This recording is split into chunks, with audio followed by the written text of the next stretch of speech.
can't believe we're here today. Thank you. Mr. Gurmurthy, if you could draft the orders. Oh, I would draft it right away and get it over, Judge. Thank you. We're adjourned. Has filed this motion, the attorney has asked for a return of the ashes. What are we, 7 years now after it's 7 years after the incident? My client, the statute is very specific that she would have the right for the first 48 hours to exercise that right. If she doesn't exercise that right, she waives that right. Specifically says she's waived the right to make the decision about the possession of the cremains. My client is the one who paid for the burial, for the funeral, everything associated with with Mr. Dumont's funeral expenses. She did not do anything, and for her to come at this point and to say and to argue this under a temporary motion, I mean, presumably we'd have a trial coming eventually, and then if the court wants to put this down for that, I would understand that. At the very least, if you want to do a temporary restraint or in relation to the ashes, that's fine too. But this is not the right forum. Right. And she's not even entitled to them in the first place. All right, let's go ahead and take some testimony.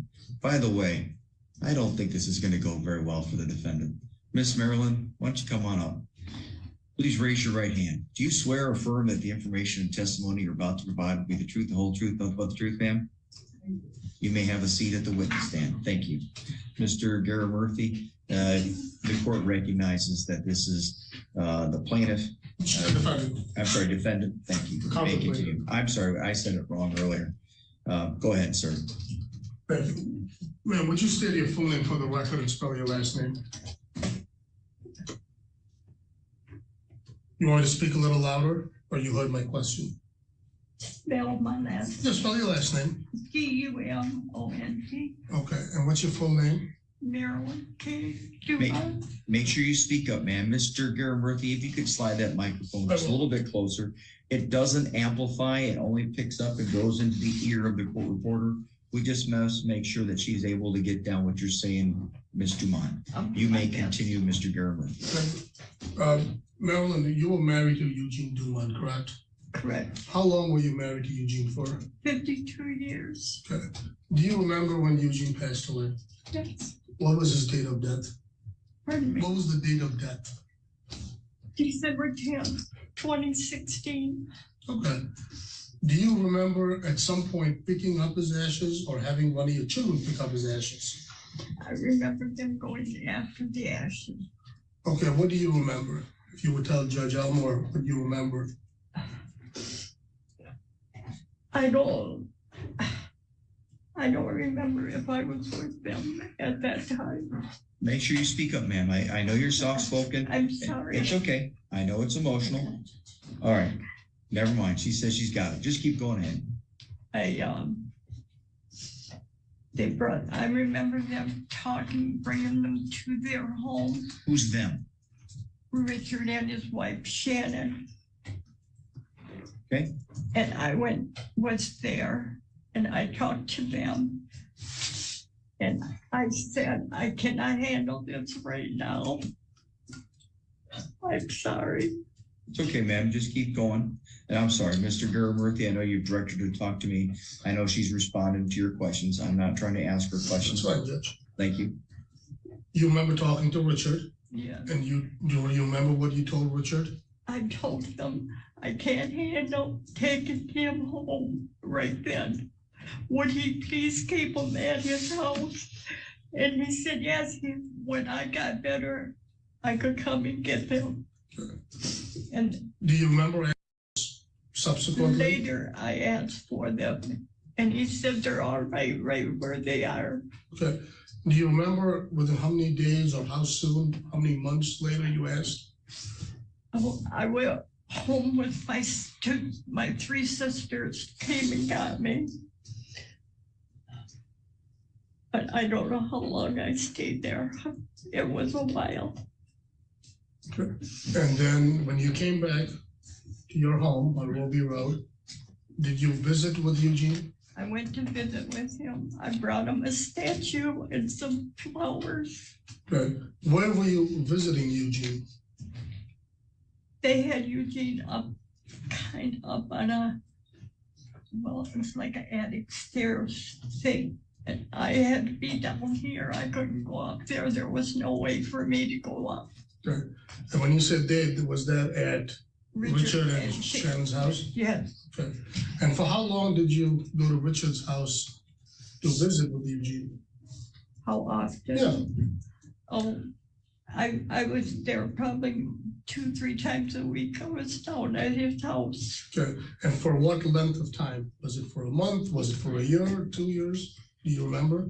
Oh, it was over a year. It was over a year.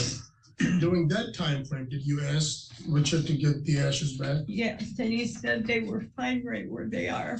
Okay. And subsequently, Richard moved, right? Richard moved to a different home. Okay. Were you able to then visit with Eugene at Richard's new home? No, I was not allowed at his place. Okay. And you didn't file this lawsuit, you just filed a countersuit after a lawsuit was then initiated by your son, correct? Right, Okay, right. all right. I don't believe I have any further questions. Mr. Slocum, do you have any questions for Ms. Dumont?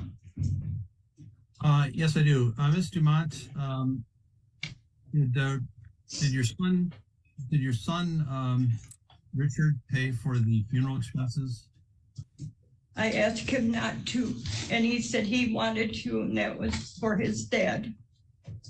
And he wanted to do that. Okay, I have no further questions. All right, thank you. Anything further, Mr. Germer? I have nothing further, Judge. All right. Ms. Dumont, you may have a seat back at the table. Thank you, ma'am. Thank you. Any argument necessary, Mr. Germer? Just, I would simply say that it's not relevant who paid for it. That's not what the statute requires. But we're not challenging the issue of who paid for it. If Mr. Dumont wants that money back, he can petition probate court. There's an avenue for that. The statute, again, as Mr. Slocum indicates, it doesn't say 48 hours. It simply says 72 hours to locate the next person who has priority. Everybody since 2016 knows who has priority. Ms. Dumont, again, was located. They know who she is. She's there. She's present. She's visiting with him, or with her son, and with her deceased husband. There's next of kin, 2 other siblings who have again indicated that they have equal priority. If for some reason the court determines that the mother doesn't, who would ask that the mother get the ashes, and it should not be with the children. But again, the statute is very clear that the first priority is with the surviving spouse. Thank We you. know the surviving spouses, we've known all along who it is. Thank you. Mr. Slocum, any arguments, sir?